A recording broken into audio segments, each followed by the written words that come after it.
श्री शिवाय नमस्तुभ्यं। स्वागत है आप सभी का आपके अपने YouTube चैनल उपासना की उपासना में। आज के वीडियो में आप सुनेंगे श्रावण मास महात्म्य के 19वें अध्याय की कथा। यदि आपने इससे पहले के वीडियोस नहीं देखे हैं तो कृपया चैनल पर जाकर वह वीडियो जरूर देखिएगा। 18वें अध्याय की कथा में आपने रसपान किया था आशा दशमी व्रत का विधान। आज 19वें अध्याय की कथा में आप रसपान करेंगे श्रावण मास की दोनों पक्षों की एकादशियों के व्रतों का वर्णन तथा विष्णु पवित्रारोपण विधि। आइए अब रसपान करते हैं श्रावण मास महात्म्य के 19वें अध्याय की कथा। भगवान शिव कहते हैं, हे सनत कुमार, हे महामुनि, अब मैं श्रावण मास में दोनों पक्षों की एकादशी तिथि को जो किया जाता है उसे कहता हूँ। आप सावधानी पूर्वक सुनिए। हे वत्स, रहस्यमय, अतिश्रेष्ठ, महान पुण्य प्रदान करने वाले तथा महापातकों का नाश करने वाले इस व्रत को मैंने किसी से भी नहीं कहा है। यह एकादशी व्रत श्रवण मात्र से मनुष्यों को वांछित फल प्रदान करने वाला होता है, पापों का नाश करने वाला होता है और सभी व्रतों में श्रेष्ठ तथा शुभ होता है। इसे मैं आपसे कहूँगा, आप एकाग्रचित्त होकर ध्यान पूर्वक सुनिए। दशवीं तिथि में प्रातःकाल स्नान करके शुद्ध होकर संध्या आदि कर लें और वेद वेदता, पुराणज्ञ तथा जितेंद्रिय विप्रों से आज्ञा लेकर 16 उपचारों से देवाधिदेव भगवान का विधिवत पूजन करें। पूजन करते हुए दोनों हाथों को जोड़कर करबद्ध अनुरोध करें, हे पुंडरीकाक्ष, मैं एकादशी का निराहार रहकर दूसरे दिन भोजन करूंगा। हे अच्युत, आप मेरे शरण दाता होइए। हे सनत कुमार, गुरु, देवता तथा अग्नि को साक्षी मानकर इस व्रत का नियम धारण करें और उस दिन काम क्रोध रहित होकर भूमि पर शयन करें। उसके बाद प्रातःकाल होने पर भगवान केशव में मन को लगाएं। व्रत के दौरान भूख लगने पर, निद्रा आने पर और मन में विकार आने पर हर समय श्रीधर शब्द का उच्चारण करें। हे वत्स, यह व्रत मोक्ष प्रदान करने वाला है, इसलिए 3 दिनों तक पाखंडी आदि लोगों के साथ बातचीत, उन्हें देखना तथा उनकी बातें सुनना, इन सब का त्याग कर देना चाहिए। इसके बाद क्रोध रहित होकर पंचगव्य लेकर मध्याह्न के समय नदी आदि के निर्मल जल में स्नान करना चाहिए। सूर्य को नमस्कार करके भगवान श्रीधर की शरण में जाना चाहिए और वर्णाचार की विधि से सभी कृत्य संपन्न करके घर आना चाहिए। वहाँ पुष्प, धूप तथा अनेक प्रकार के नैवेद्यों से श्रद्धा पूर्वक श्रीधर की पूजा करनी चाहिए।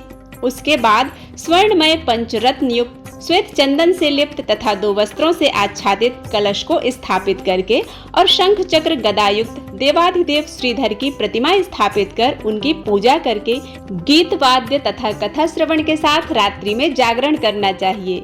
इसके बाद विमल प्रभात होने पर द्वादशी के दिन विधिवत पूजन करके कृतकृत्य होकर बुद्धिमान को चाहिए कि श्रीधर नाम का जप करे।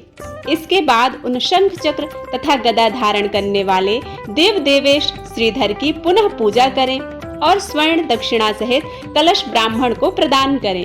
उस समय ब्राह्मण को विशेष करके नवनीत अर्थात नए वस्त्र, अन्न और धन अवश्य प्रदान करें। इस प्रकार प्रार्थना करें, हे भगवान श्रीधर, आज आप मुझ पर प्रसन्न हो और मुझे अत्युत्तम लक्ष्मी प्रदान करें।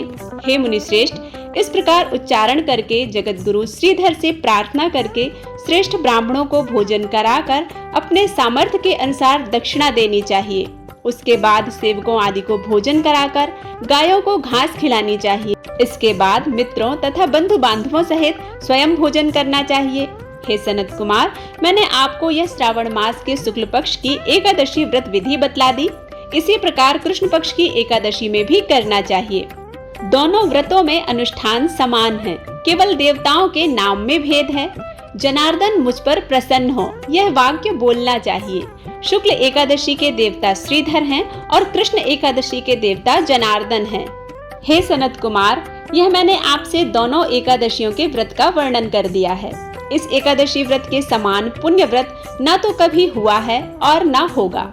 आपको यह व्रत गुप्त रखना चाहिए और दुष्ट हृदय वाले को कभी भी यह व्रत प्रदान नहीं करना चाहिए। भगवान शिव बोले, हे सनत कुमार, अब मैं द्वादशी तिथि में होने वाले श्री हरि के पवित्रारोपण व्रत का वर्णन करूंगा।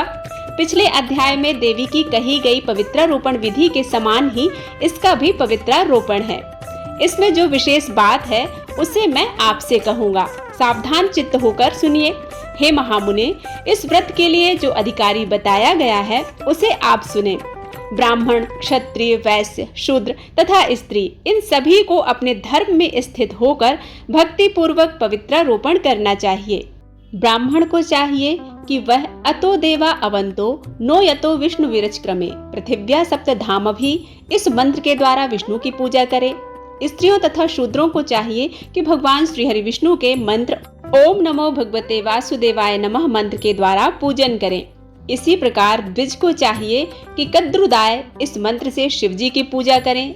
स्त्रियों तथा शूद्रों के लिए नाम मंत्र पर्याप्त है। ओम नमः शिवाय मंत्र का जाप करते हुए स्त्रियों और शूद्रों को भगवान शिव की पूजा करनी चाहिए। सतयुग में मणिमय, त्रेता में स्वर्णमय, द्वापर में रेशम का और कलयुग में कपास का सूत्र पवित्रक के लिए बताया गया है। सन्यासियों को शुभ मानस पवित्रारोपण करना चाहिए। बनाए गए पवित्रक को सर्वप्रथम बांस की सुंदर टोकरी में रखकर शुद्ध वस्त्र से ढककर भगवान के सम्मुख रखें और इस प्रकार कहें, हे प्रभु, क्रिया लोप के विधान के लिए जो आपने आच्छादन किया है, हे देव, आपकी प्रसन्नता के लिए मैं इसे करता हूँ। हे देव, मेरे इस कार्य में विघ्न न उत्पन्न हो। हे नाथ, मुझ पर दया कीजिए। हे देव, सब प्रकार से सर्वदा आप ही मेरी परम गति हैं। हे जगतपते, मैं इस पवित्रक से आपको प्रसन्न करता हूँ। ये काम क्रोध आदि मेरे व्रत का नाश करने वाले न हो। हे देवेश, आप आज से लेकर वर्ष पर्यंत अपने भक्त की रक्षा करें। आपको नमस्कार है। इस प्रकार कलश में देवता की प्रार्थना करके बांस के शुभ पात्र में स्थित पवित्रक की आदर पूर्वक प्रार्थना करनी चाहिए। हे पवित्रक, वर्ष भर की गई पूजा की पवित्रता के लिए विष्णु लोक से आप इस समय यहाँ पधारे। आपको नमस्कार है। हे देव, मैं विष्णु के तेज से उत्पन्न मनोहर, सभी पापों का नाश करने वाले तथा सभी कामनाओं को पूर्ण करने वाले इस पवित्रक को आपके अंग में धारण कराता हूँ। हे देवेश, हे पुराण पुरुषोत्तम, आप मेरे द्वारा आमंत्रित हैं, इसलिए आप मेरे समीप पधारें। मैं आपका पूजन करूँगा। आपको नमस्कार है। मैं प्रातः काल आपको यह पवित्रक निवेदन करूँगा। उसके बाद पुष्पांजलि देकर रात्रि में जागरण करना चाहिए। एकादशी के दिन अधिवासन करें और द्वादशी के दिन प्रातःकाल पूजन करें। पुनः हाथ में गंध दूर्वा तथा अक्षत के साथ पवित्रक लेकर ऐसा कहें, हे देव देव, आपको नमस्कार है। वर्ष पर्यंत की गई पूजा का फल देने वाले इस पवित्रक को पवित्रीकरण हेतु आप ग्रहण कीजिए। मैंने जो भी दुष्कृत्य किया है उसके लिए आप मुझे आज पवित्र कीजिए। हे देव, हे सुरेश्वर, आपके अनुग्रह से मैं शुद्ध हो जाऊं। इस प्रकार मूल मंत्र से संपुटित इन मंत्रों के द्वारा पवित्रक अर्पण करें। उसके बाद महानैवेद्य अर्पित करके निरांजन कर प्रार्थना करें और मूल मंत्र से घृत सहित खीर का अग्नि में हवन करें। इसके बाद इसी मंत्र से पवित्रक का विसर्जन करके इस प्रकार बोलें, हे पवित्रक, वर्ष भर की गई मेरी शुभ पूजा को पूर्ण करके आप अब विसर्जित होकर विष्णु लोक को प्रस्थान करें। इसके बाद पवित्रक को उतारकर ब्राह्मण को प्रदान कर दें अथवा जल में विसर्जित कर दें। हे वत्स, मैंने आपसे श्री हरि के इस पवित्रारोपण का वर्णन कर दिया है। इसे करने वाला इस लोक में सुख भोग कर अंत में वैकुंठ को प्राप्त करता है। और इस प्रकार श्री स्कंद पुराण के अंतर्गत ईश्वर सनत कुमार संवाद में श्रावण मास महात्म्य, एकादशी व्रत कथन और द्वादशी में विष्णु पवित्रारोपण कथन नामक 19वां अध्याय संपन्न होता है। उम्मीद करती हूँ यह वीडियो आप सभी को पसंद आया होगा। यदि पसंद आता है तो लाइक करना बिल्कुल मत भूलिएगा। मिलते हैं एक नई कथा के साथ, तब तक के लिए ओम नमः शिवाय।